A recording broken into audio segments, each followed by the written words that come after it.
महामंडलेश्वर युग पुरुष स्वामी परमानंद गिरि जी महाराज,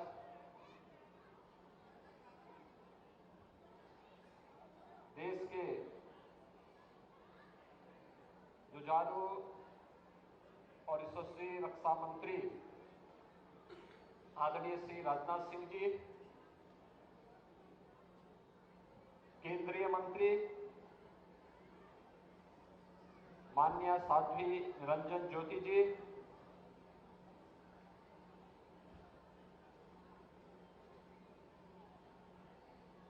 आज के समारोह में उपस्थित पूज्य संत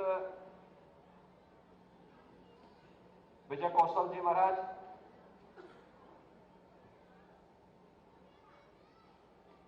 गीता मनीषी पूज्य संत स्वामी ज्ञानानंद जी महाराज,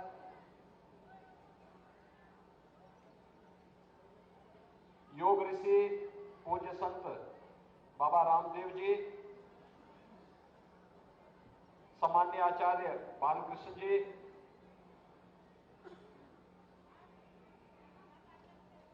सम्मान्य संत गुरुमा आनंद मूर्ति जी,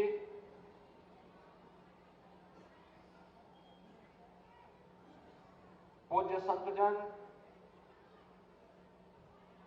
सम्मान्य दिनेश जी, हमारे विश्व हिंदू परिषद के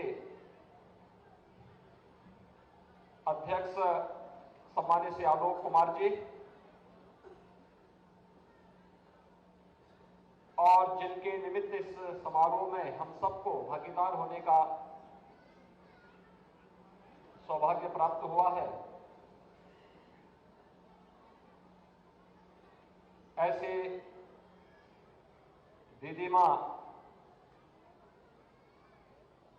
परम सम्मान्य साध्वी रितंबरा जी, उपस्थित श्रद्धालुजन, बहनों और भाइयों, ईस्वी सन का प्रथम दिन है और वृंदावन बिहारी लाल के सानिध्य में इस वात्सल्य धाम में भारत के आधी आबादी के सशक्तिकरण के लिए क्या अभियान चलना चाहिए, उसका एक मूर्त रूप हम सबको देखने का सौभाग्य प्राप्त हो रहा है। मैं इसके लिए अपने जन्म के षष्ठी पूर्ति और इस वात्सल्य धाम की परिकल्पना को एक अभिनव प्रयोग के रूप में मूर्त रूप प्रदान करने के लिए प्रदेशवासियों की ओर से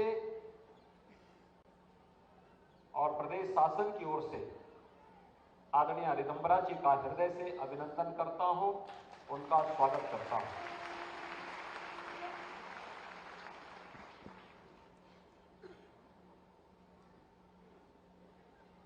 देश की आधी आबादी एक लंबे समय तक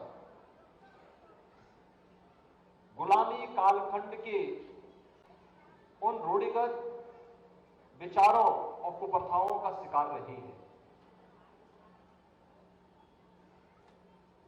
अलग अलग क्षेत्रों में प्रयास हुए, लेकिन यह प्रयास अद्भुत था। एक तरफ आदरणीय रितंबरा जी का षष्ठी पूर्ति का इस समारोह और दूसरी ओर वात्सल्य ग्राम की रजत जयंती का वर्ष अभी विगत वर्ष ही संपन्न हुआ है, स्थापना का। और आज एक नया कार्यक्रम का शुभारंभ भी यहां हो रहा है। वात्सल्य धाम में बालिकाओं के सैनिक स्कूल का शुभारंभ भी हो रहा है और माननीय रक्षा मंत्री जी के कर कमलों से भी उसका उद्घाटन पूज्य संत महामंडलेश्वर पूज्य स्वामी परमानंद गिरि जी महाराज के कर कमलों से माननीय रक्षा मंत्री जी के सानिध्य में आज यहां पर संपन्न हुआ है। भारत की मिशन शक्ति का एक अद्भुत उदाहरण हम सबके सामने प्रस्तुत हो रहा है। समाज को अगर सशक्त होना है, समर्थ होना है, तो नारी शक्ति की सुरक्षा, उनके सम्मान और उनके स्वावलंबन के बगैर कार्य संभव नहीं हो सकता। इसके लिए हम सबको जुटना पड़ेगा। समाज को अपनी रूढ़िगत मानसिकता से उबरना पड़ेगा। और मैं इस बात के लिए आदरणीय रक्षा मंत्री जी को और आदरणीय प्रधानमंत्री जी का हृदय से आभार व्यक्त करता हूं कि सैनिक स्कूलों में बालिकाओं का प्रवेश हो, इसकी उन्होंने अनुमति दी। क्योंकि भाइयों बहनों,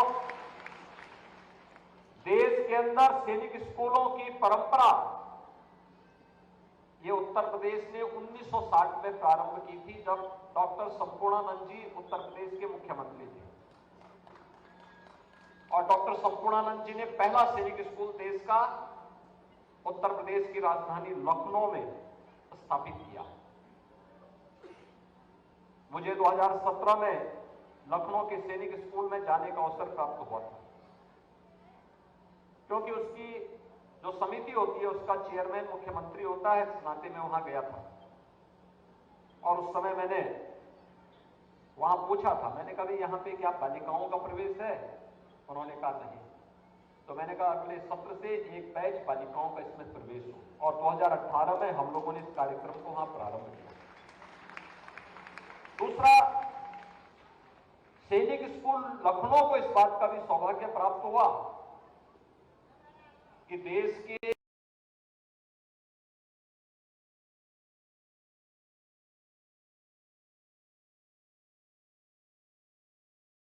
सेना का सर्वोच्च मेडल परमवीर चक्र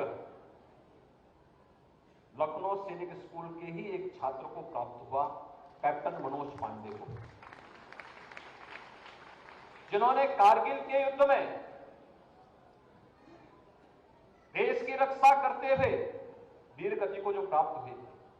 और इसलिए हम लोगों ने उस समय निर्णय लिया कि लखनऊ का हमारा सैनिक स्कूल कैप्टन मनोज पांडे सैनिक स्कूल के रूप में जाना जाएगा। और आज सैनिक स्कूलों को हमारे बालकों के मन में, बालिकाओं के मन में सैनिकों का अनुशासन आ सके। मेरा जो कुछ भी है वह मातृभूमि के लिए है। पहला देश, धर्म, फिर परिवार और फिर अंत में अपना व्यक्तिगत जो कुछ भी है वो मेरा अंत में आएगा। अगर ये भाव हम सब भारतवासियों के मन में आ गया तो भाइयों बहनों, कोई कारण नहीं कि प्रधानमंत्री जी ने जो लक्ष्य हम सबके सामने रखा है 2047 तक हम सबका एक ही संकल्प, विकसित भारत हर भारतवासी का संकल्प होना चाहिए। विकसित भारत के संकल्प को पूरा करने के लिए अगर हम सब एकजुट होकर के कार्य करना प्रारंभ कर लें, इसके लिए उन्होंने पंचप्रण दिए।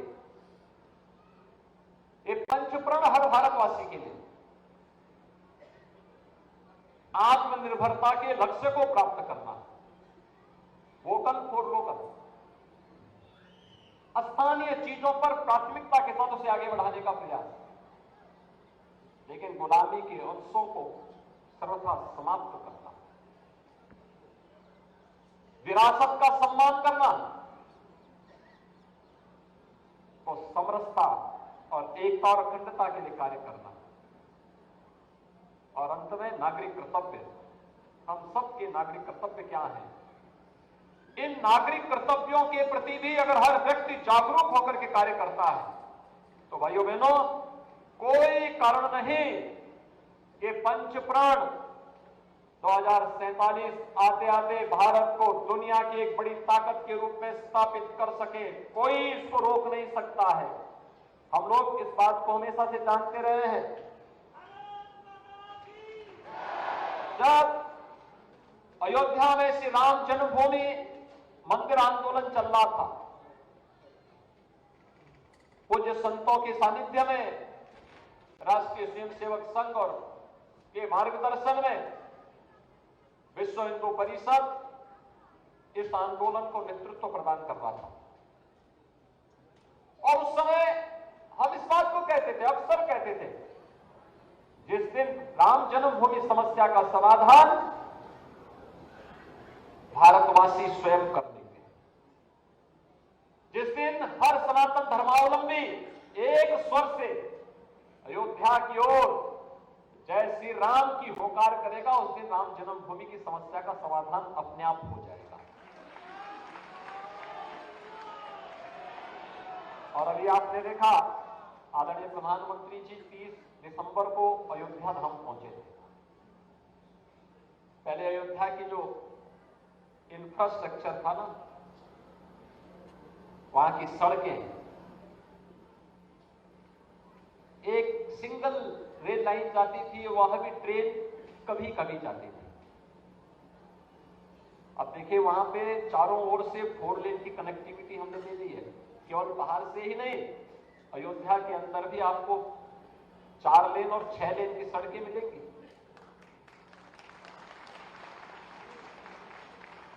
बाईस जनवरी के बाद जाकर के थोड़ा अयोध्या धाम को देखिए, आपको त्रेता युग याद आ जाएगा।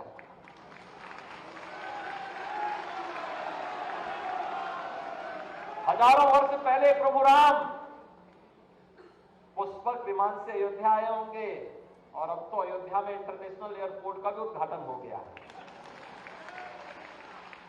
रेलवे लाइन डबल लाइन के साथ जोड़ा जा चुका है, और एक स्टेशन का उद्घाटन तो प्रधानमंत्री जी ने स्वयं किया है। और अब तो अयोध्या और उसके आसपास 5-6 नए स्टेशनों का विकास किया जा रहा है। किसी को भी समस्या नहीं होगी। और यही नहीं, सड़क मार्ग से जोड़ लिया गया, रेल मार्ग से जोड़ लिया गया, वायु मार्ग से भी जोड़ लिया गया, और जल मार्ग से जोड़ने की कार्रवाई भी हमारी प्रारंभ हो गई है। जीवन का यह अनुशासन और सैन्य शक्ति का अनुशासन हम सबको आगे बढ़ाने में मदद करेगा। भारत की शक्ति का एहसास दुनिया को कराएगा। एक स्वर में जब 140 करोड़ भारतवासी भारत के आन बान और शान की रक्षा का कार्य अपने हाथों में लेकर के इस अभियान के साथ जुड़ेंगे, कृतज्ञ भाव के साथ, नेशन फर्स्ट के इस भाव के साथ जुड़ेंगे, दुनिया की कोई ताकत आपको झुका नहीं सकती है।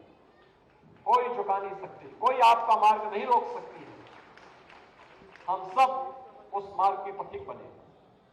दायित्व हो सकता है, किसी को कोई दायित्व मिले, किसी को कोई और मिले, लेकिन जहां पर हैं, अगर हम सब मिलकर के कार्य करते हैं तो भाइयों बहनों, कोई कारण नहीं कि आज दुनिया के अंदर भारत का सम्मान बढ़ा है, एक नए भारत का दर्शन हो रहा है।